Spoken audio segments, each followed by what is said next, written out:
Je voudrais ce matin vous apporter 5 mots. 5 mots que chaque croyant devrait connaître et pouvoir expliquer. Et ces 5 mots sont des mots essentiels qu'on trouve dans la parole de Dieu. Lilo l'a répété ce matin encore, la persécution des chrétiens est de plus en plus manifeste dans le monde. Et même dans nos pays occidentaux, la laïcité voudrait éradiquer tout ce qui est chrétien dans la société, et pas seulement chrétien, tout ce qui est religieux dans la société. Et puis, il y a ce pouvoir important des médias qui veulent quelque part imposer la manière de penser du monde. Et je crois qu'on a besoin, nous chrétiens, d'être enracinés dans la parole de Dieu pour faire face surtout à ce que les médias veulent nous imposer. Et j'ai fait un petit copier-coller ce matin d'un article que j'ai lu et qui disait ceci: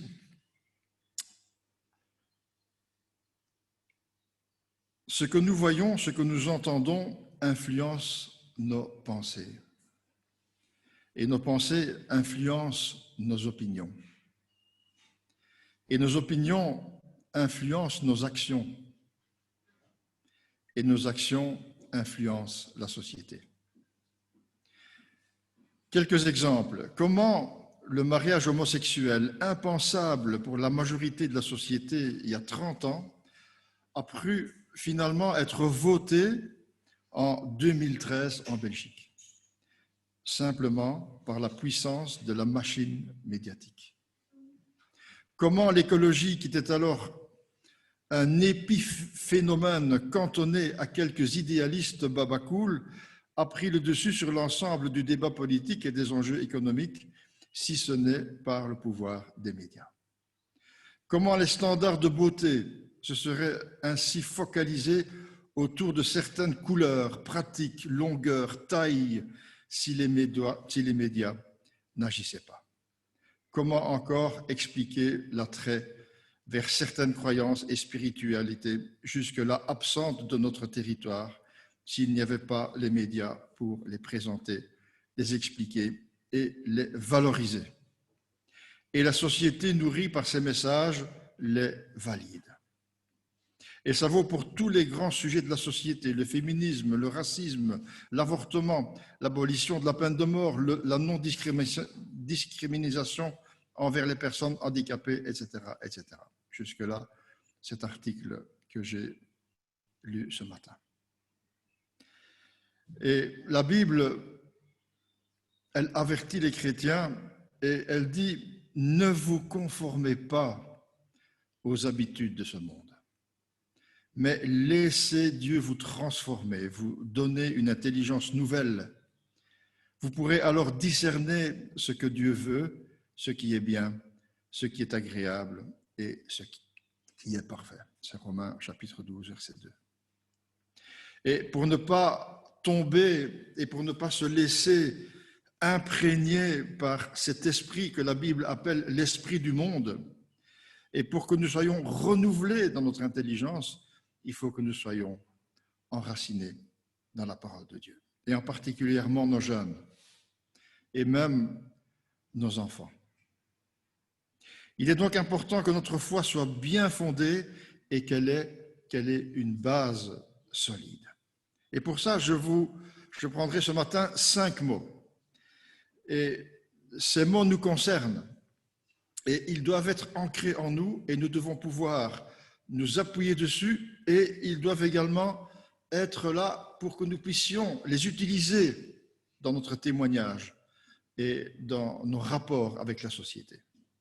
Le premier mot, c'est le mot « racheter ». C'est un mot qu'on ne trouve pas très souvent dans le vocabulaire. Et je lirai dans l'Apocalypse, au chapitre 5 et au verset 9, un verset, je crois que j'ai donné un peu plus à Annabelle, mais je ne lirai que le verset 9. C'est un regard que le Seigneur permet dans l'éternité.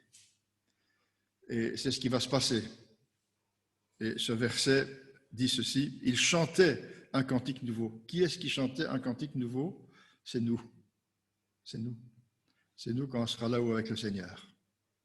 Et vous savez ce qu'il dit, ce cantique nouveau, en s'adressant à Jésus? Tu es le seul digne de recevoir le livre et d'en briser les sceaux, car tu as été mis à mort et tu as racheté pour Dieu, par ton sang répandu, des hommes de toute tribu, de toute langue, de tout peuple et de toutes les nations, dont nous faisons partie. Il est dit ici que Jésus a racheté le croyant. Je vais utiliser une petite histoire que mon grand-père racontait. Je crois que vous la connaissez probablement la plupart parce que je crois que je vous l'ai déjà racontée, mais comme elle m'a été racontée quand j'étais enfant, elle m'a imprégné. Et il y a quelques enfants parmi nous ce matin et je vais adresser cette petite histoire spécialement aux enfants. Il y avait un papa et son jeune garçon. Et ils ont décidé, puisque le papa était très habile, ils ont décidé de faire un petit bateau miniature, avec une voile, avec un gouvernail, avec une petite commande à distance, vous savez, comme on fait avec des boutons là pour pouvoir le diriger. Et ils ont mis beaucoup de soin pour faire ce bateau, un beau voilier, avec une voile, avec 2 voiles même. Et ils l'ont mis en couleur, ils l'ont bien peint avec beaucoup de détails. Ça leur a pris beaucoup de temps. Et un jour, ils se sont dit, quand il était fini, on va le mettre dans la rivière et on va l'essayer. Avec la commande à distance, on pourra le diriger, etc., etc. Et voilà qu'ils mettent le bateau à l'eau et avec la voile qui était assez grande, le vent prend dedans et le voilà parti. Le voilà parti. Et ils commandent avec la commande à distance, mais à un certain moment, ils ne savent plus vraiment le piloter et ils s'aperçoivent que tout d'un coup, ce voilier s'en va, loin, loin. Et voilà, et ils ne le voient plus et il est perdu. Voilà, perdu. Ah, quelle tristesse.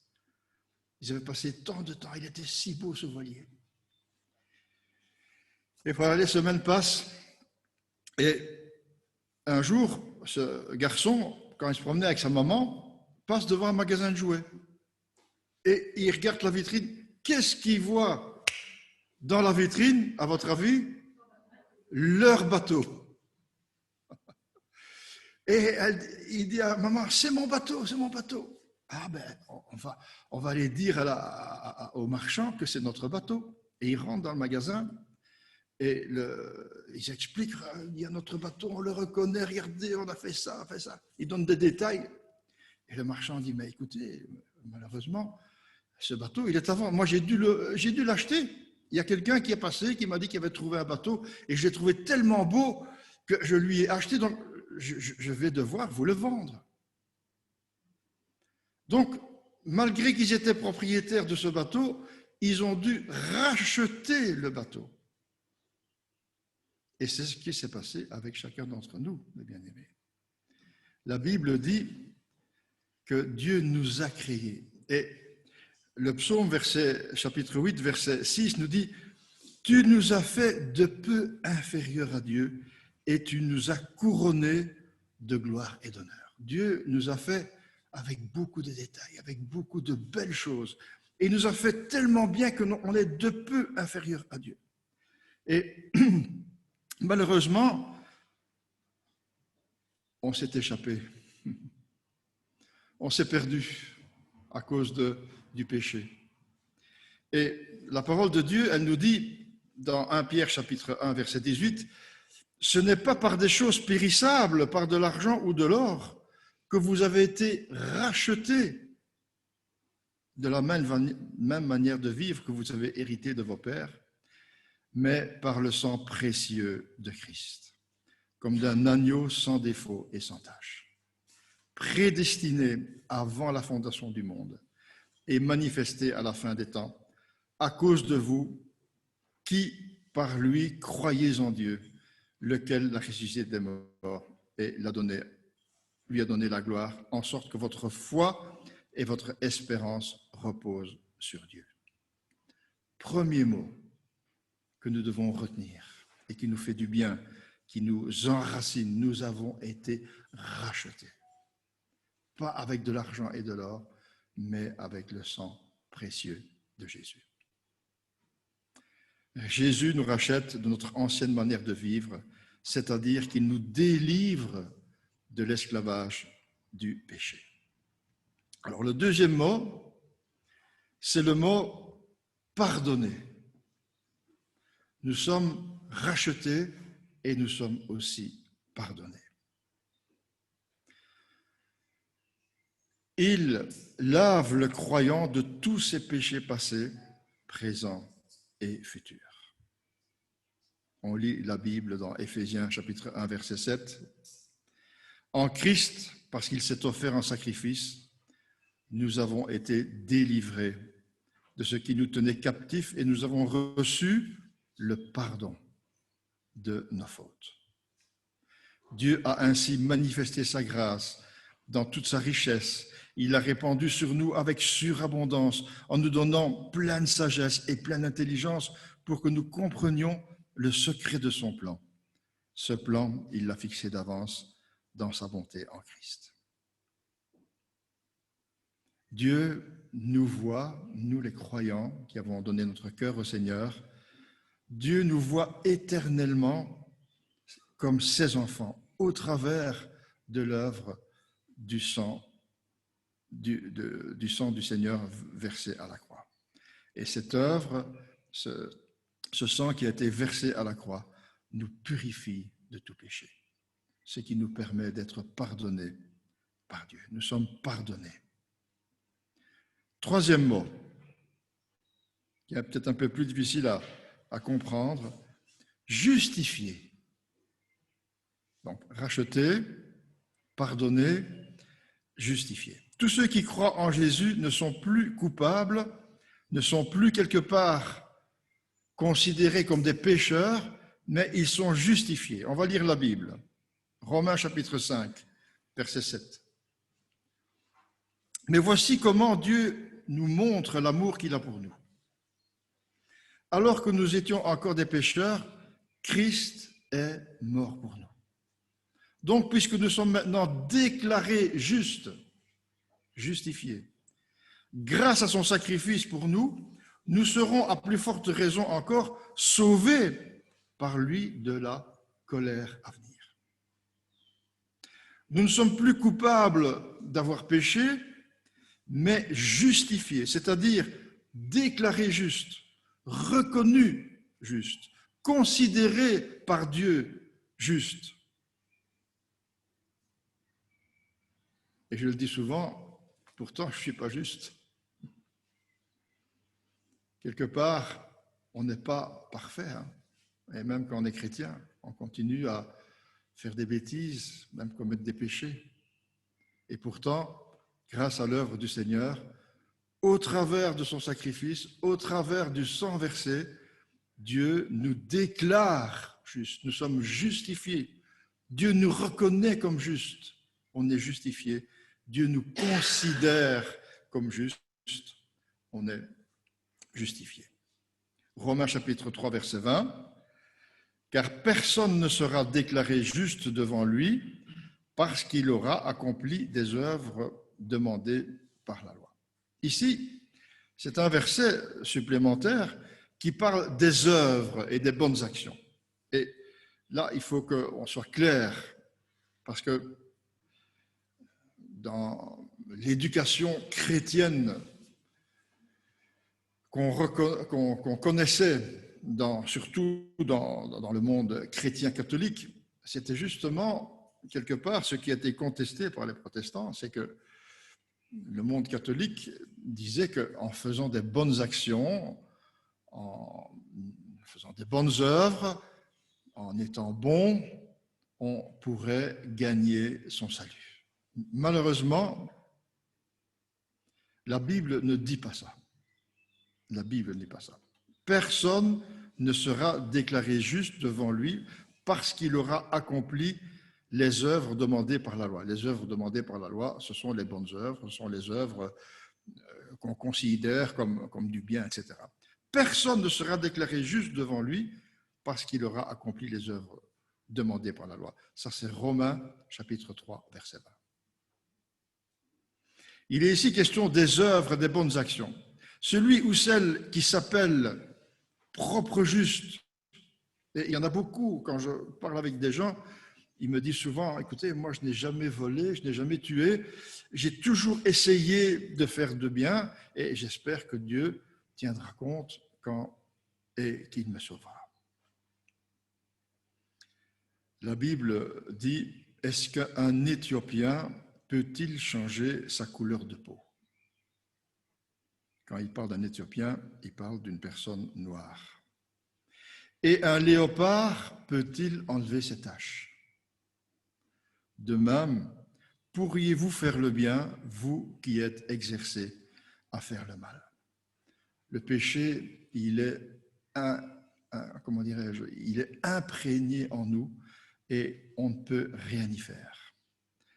Dans Job, chapitre 14, verset 4, Dieu dit, comment d'un être souillé sortira-t-il un homme pur? Il n'en peut sortir aucun. Mais il y a un mais. Merci pour la Bible, pour les mais. Parce que si on restait sur tous ces versets, on serait découragé et on serait perdu. Merci pour les mais. Galates chapitre 2, verset 16. On va lire beaucoup la Bible ce matin. Qui dit ceci. Cependant, nous avons compris que l'on est déclaré juste devant Dieu, non parce qu'on accomplit les œuvres que commande la loi, mais uniquement par la foi en Jésus-Christ. C'est pourquoi nous savons, nous aussi, placer notre confiance en Jésus-Christ pour être déclarés justes par la foi et non parce que nous aurions accompli ce qu'ordonne la loi. Car, comme dit l'Écriture, personne ne sera déclaré juste devant Dieu parce qu'il aura accompli ce que la loi ordonne.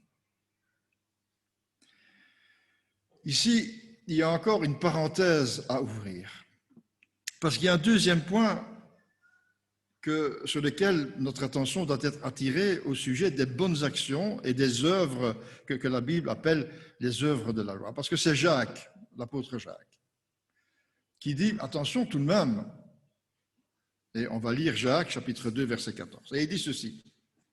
Mes frères, à quoi cela sert-il à quelqu'un de dire « j'ai la foi » s'il ne le prouve pas par ses actes? Cette foi peut-elle le sauver? Supposez qu'un frère ou une sœur n'ait pas de quoi se vêtir ni de quoi manger chaque jour. À quoi cela sert-il que vous leur disiez « au revoir, portez-vous bien, habillez-vous chaudement et mangez à votre faim » si vous ne leur donnez pas ce qui est nécessaire pour vivre? Il en est ainsi de la foi. Si elle ne se manifeste pas par des actes, elle n'est qu'une chose morte. Donc comprenons bien ce qui se passe avec les bonnes œuvres. On n'accomplit pas les bonnes œuvres pour être sauvé, on accomplit les bonnes œuvres parce qu'on est sauvé. Il n'y a qu'un mot qui change. Et l'apôtre dit, si vous ne faites pas du bien alors que vous dites que vous avez la foi, il y a quelque chose qui cloche. Un commentateur de la Bible qui s'appelle Torré, j'ai noté 2 phrases de ce qu'il dit dans son livre de théologie systématique. Nous sommes justifiés par la foi sans les œuvres, mais non une foi sans œuvres. Ici, il y a aussi qu'un mot qui change. La foi que Dieu reconnaît valable pour la justification conduit inévitablement à des œuvres que tous les hommes pourront constater. Ça veut dire que notre foi, elle doit être justifié et montré par nos actes aussi, par nos œuvres. Donc le troisième mot, c'était justifié. On n'est justifié pas à cause des œuvres que nous avons faites, mais bien au travers de la foi dans l'œuvre de Jésus à la croix. Quatrième mot, réconcilier. La Bible affirme que lors de la chute, un bouleversement universel s'est produit à cause du péché qui est entré dans le monde. Les conséquences de la chute sont incalculables. La principale, c'est que nous sommes exclus de la présence de Dieu et de la proximité de Dieu, qui était la nôtre dans le jardin d'Éden, avant la chute, avant le péché. Et la Bible affirme que la sainteté de Dieu est incompatible avec le mal que la Bible appelle le péché. Et ce mal, nous l'avons hérité, nous l'avons en nous. On en a déjà parlé il y a quelques instants. Mais est-ce qu'une réconciliation est possible? Oui, il y a aussi un mais. Merci Seigneur pour les mais. Colossiens chapitre 1, verset 20. On lit la Bible. Et c'est par lui, c'est par Jésus, que Dieu a voulu réconcilier avec lui-même l'univers tout entier. Est-ce que vous aviez déjà remarqué la portée de la croix? Quelquefois, nous la limitons à nous en disant merci Seigneur parce que tu nous as sauvés, merci parce que tu as donné ta vie pour nous, merci parce que ton sang a coulé, et nous l'avons rappelé par la Sainte Seine, pour me sauver, merci parce que tu as effacé mes péchés. Mais la Bible, elle dit bien plus que ça. Je relis ce verset. Car c'est par Jésus que Dieu a voulu réconcilier avec lui-même l'univers tout entier, ce qui est sur la terre et ce qui est au ciel, en instaurant la paix par le sang de son Fils, que son Fils a versé sur la croix. Or, autrefois nous étions exclus de la présence de Dieu. Vous étiez ses ennemis, dit la Bible, à cause de vos pensées qui vous amenaient à faire des œuvres mauvaises. Mais maintenant, Dieu vous a réconciliés avec lui, et c'est le mot que je souligne en numéro 4, réconciliés. Maintenant, Dieu vous a réconciliés avec lui par le sacrifice de son Fils, qui a livré à la mort son corps humain pour vous faire paraître saints, irréprochable et sans faute devant lui. Tout à l'heure, on a parlé de justifier. Ici, il y a des mots en plus. Irréprochable, sans faute, saint. Nous sommes saints, mes bien-aimés. Nous sommes appelés saints. Tout ça au travers, si vous voulez, de l'œuvre de Jésus à la croix. Et quand la Bible dit prier pour tous les saints, nous devons prier les uns pour les autres. La Bible ne dit pas de prier les saints. Elle dit de prier pour les saints. Encore un mot de différence par rapport à nos amis catholiques. La Bible dit nous devons prier pour les saints et pas prier les saints. Et c'est nous qui sommes saints, irréprochables et sans faute devant lui à cause de cette réconciliation que Jésus est venu faire en mourant sur la croix. Et les conséquences de cela, c'est que nous sommes donc des ambassadeurs envoyés par le Christ. Et c'est comme si Dieu lui-même vous adressait un appel par nous. Nous vous en supplions au nom de Christ, laissez-vous réconcilier par Dieu. Voyez-vous, la réconciliation devrait nous inciter à dire à nos amis qui ne connaissent pas encore Jésus, à nos voisins, les membres de nos familles, d'être d'avoir ce rôle d'ambassadeur. Et qu'est-ce que cet ambassadeur devrait dire? Laissez-vous réconcilier avec Dieu, ou bien soyez réconciliés avec Dieu. Et expliquer. Voilà, on doit être capable d'expliquer ces choses-là. On doit être capable de dire, voilà, il y a un fossé infranchissable entre l'homme et Dieu. Et ce fossé, c'est la mort. On ne peut pas franchir ça sans être réconcilié avec Dieu. Et la réconciliation nous fait voir par Dieu que nous sommes, comme nous l'avons lu, saints, irréprochables et sans faute devant lui, ce qui ouvre le chemin vers le paradis où ne sera pas toléré rien de tout ça. Pas de péché, pas de faute, pas de salissure. Tout sera saint, tout sera propre, tout sera pur.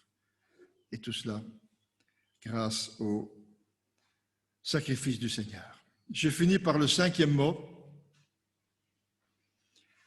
Ce mot, c'est le mot sanctifier. Je répète mes mots. Racheter, le premier.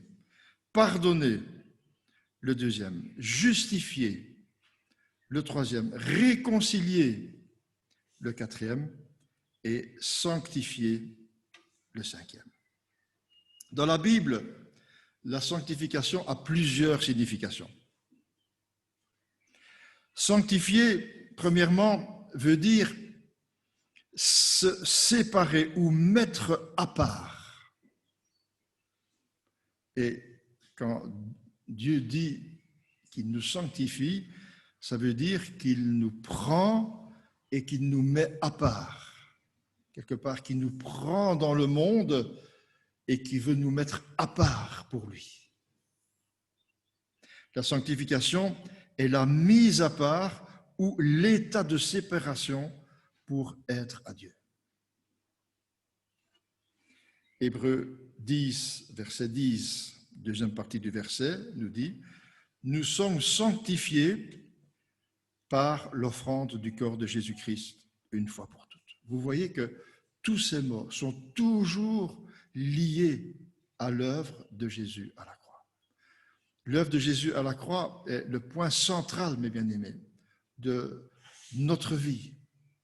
Et tout ce que nous recevons, tout ce que nous recevons de la part de Dieu, toutes ces bénédictions, toutes ces choses que quelque part nous n'avons pas demandées, mais qui nous ont été données le jour où nous nous sommes tournés vers le Seigneur, eh bien, on les doit uniquement à l'œuvre de Jésus à la croix. Et je suis quelquefois étonné qu'on a du mal à louer Dieu. Et j'entends quelquefois dans des prières, merci Seigneur, quelque part pour cette belle journée. Mais c'est bien tout ça de dire ou merci Seigneur pour ce repas. Quelquefois, on se contente dans la journée que de dire une fois par jour ou bien 3 fois par jour, merci Seigneur pour ce repas. Mais quand nous voyons la portée, mes bien-aimés, de l'œuvre de Jésus à la croix, nous devrions éclater en louange.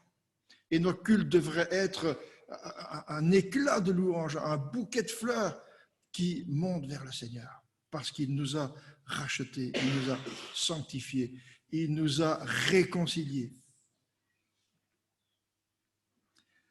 Nous sommes saints, on vient de le voir, nous sommes mis à part du reste de l'humanité. Pourquoi? Eh bien, pour ressembler à Christ, premièrement. Moi, je crois que la première conséquence ou le premier but de tout cela, c'est de ressembler à notre Maître Jésus. C'est pour ça que je vous dis souvent, gardons nos yeux fixés sur Jésus.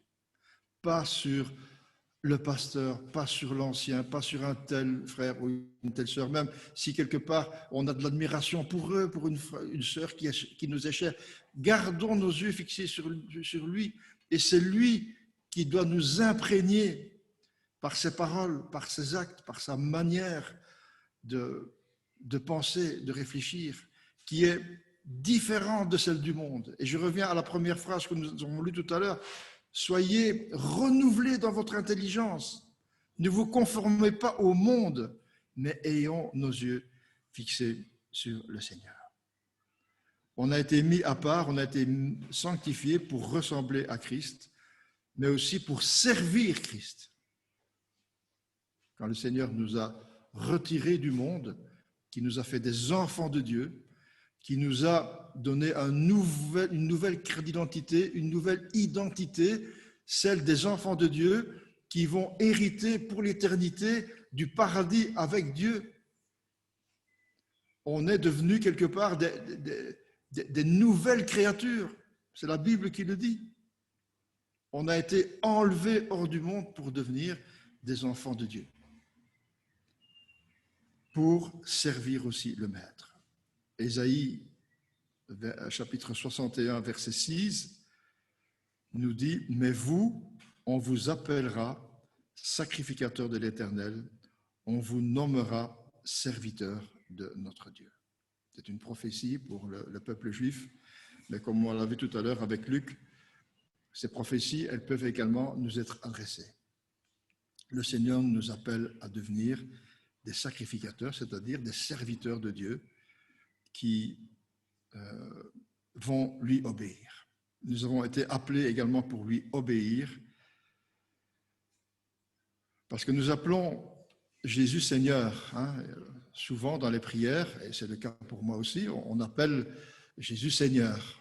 Mais le mot Seigneur est devenu tellement un mot courant dans nos prières qu'on ne se rend plus toujours vraiment bien compte qu'on dit Seigneur presque comme si ce serait le prénom de Dieu. Seigneur, je te dis, Seigneur, Mais Seigneur, le Seigneur, il avait droit de vie et de mort sur ces sujets au Moyen-Âge, ce qu'on appelait Seigneur. Ils avaient un château fort, je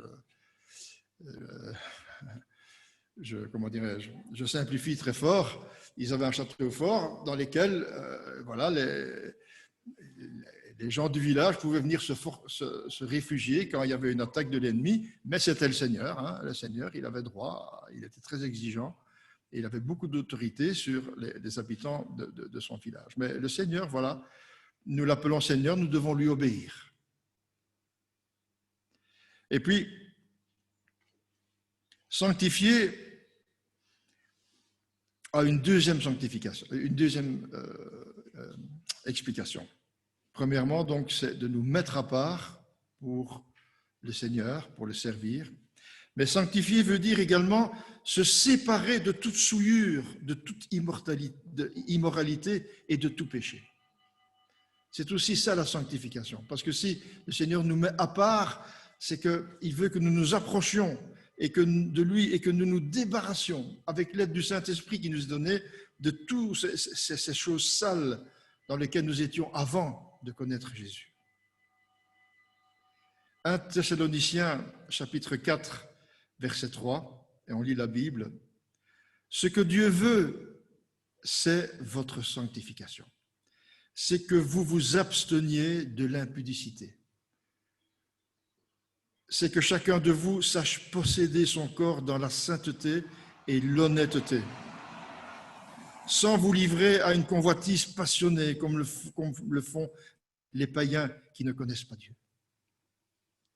Et je lis le même verset dans une autre version, la version Sommer, parce que souvent, je ne sais pas si Annabelle a toujours la même version que moi, mais moi, pour chaque verset, je regarde au moins dans 3-4 versions pour voir quelle version du verset est le mieux expliqué et le plus clair pour chacun d'entre nous.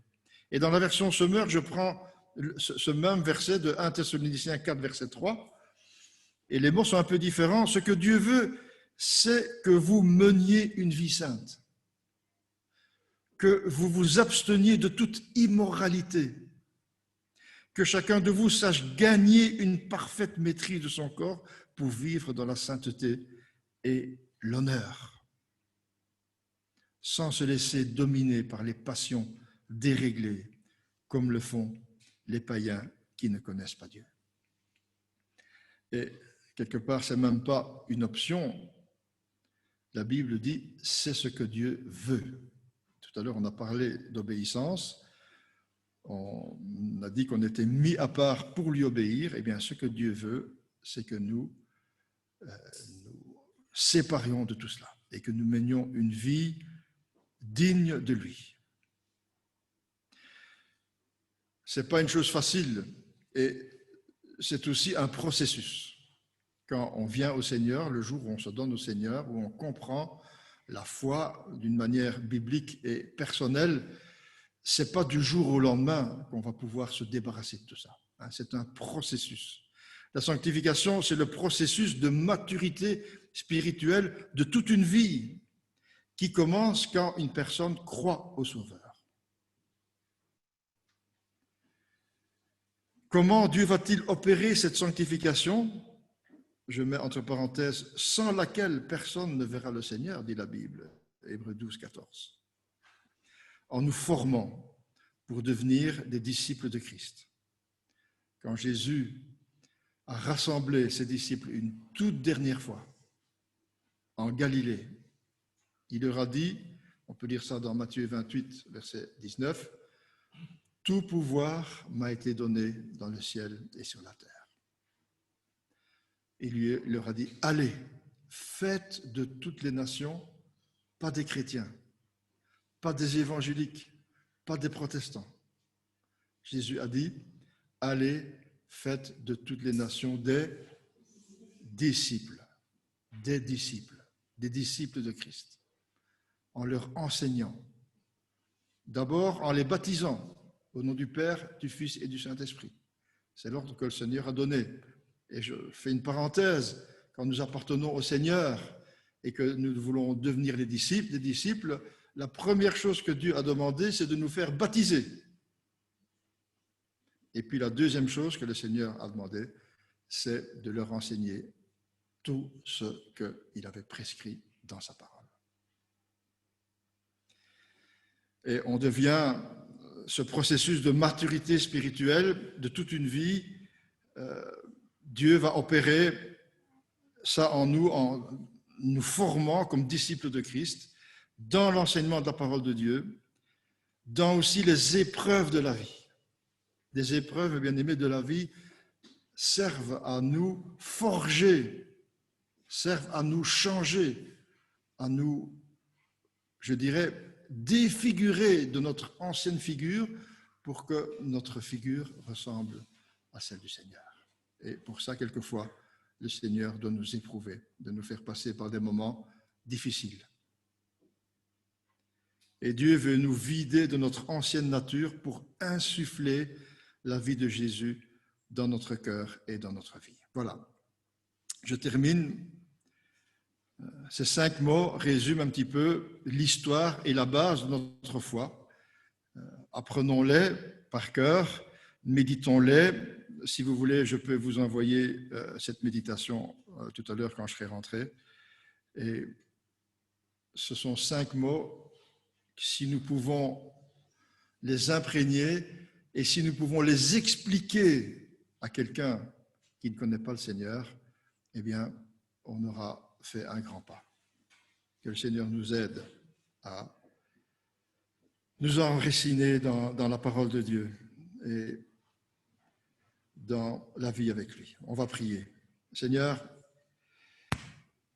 ton programme n'est pas chose facile. Aujourd'hui, j'ai parlé de certaines exigences que tu nous demandes dans ta parole. Et nous sommes bien conscients, Seigneur, que quelquefois nous en sommes bien loin. Et pour ça, on veut te demander pardon. Tu nous accordes ton pardon pour nos manquements, pour nos fautes, pour nos distractions, parce que nous ne prenons pas toujours ta parole à la légère, Seigneur, et quelquefois on ne la lit même plus, ou on ne la lit même jamais. Pardon pour ça. Puissions-nous, Seigneur, prendre la décision aujourd'hui ensemble prendre cette décision de suivre fidèlement, de lire ta parole, de la méditer, de la mettre en pratique avec ton aide. On sait très bien que par nous-mêmes, nous sommes faibles, on n'a pas cette force, mais ta parole nous dit que tu nous as donné ce cadeau du Saint-Esprit qui est une puissance. Le Saint-Esprit est une puissance. Alors, puissions-nous faire place dans notre vie au Saint-Esprit. Puissions-nous, Seigneur, prendre des moments de calme, des moments de culte personnel avec toi, des moments où nous pouvons nous laisser imprégner par ton amour, nous laisser imprégner, et le matin, ça nous fait du bien, parce que cette imprégnation va nous aider toute la journée à voilà, rester en communion avec toi, rester en contact avec toi, écouter ce que tu nous dis au travers de notre conscience, de notre oreille interne, mais aussi au travers de la parole de Dieu. Seigneur, que nous puissions la lire, la relire, la méditer et nous en laisser imprégner. Je te prie pour tous mes bien-aimés ici qui sont présents et pour ceux qui sont connectés, afin, Seigneur, que tu nous aides à voilà, marcher d'une manière digne de toi. Je te prie au nom du Seigneur Jésus. Amen.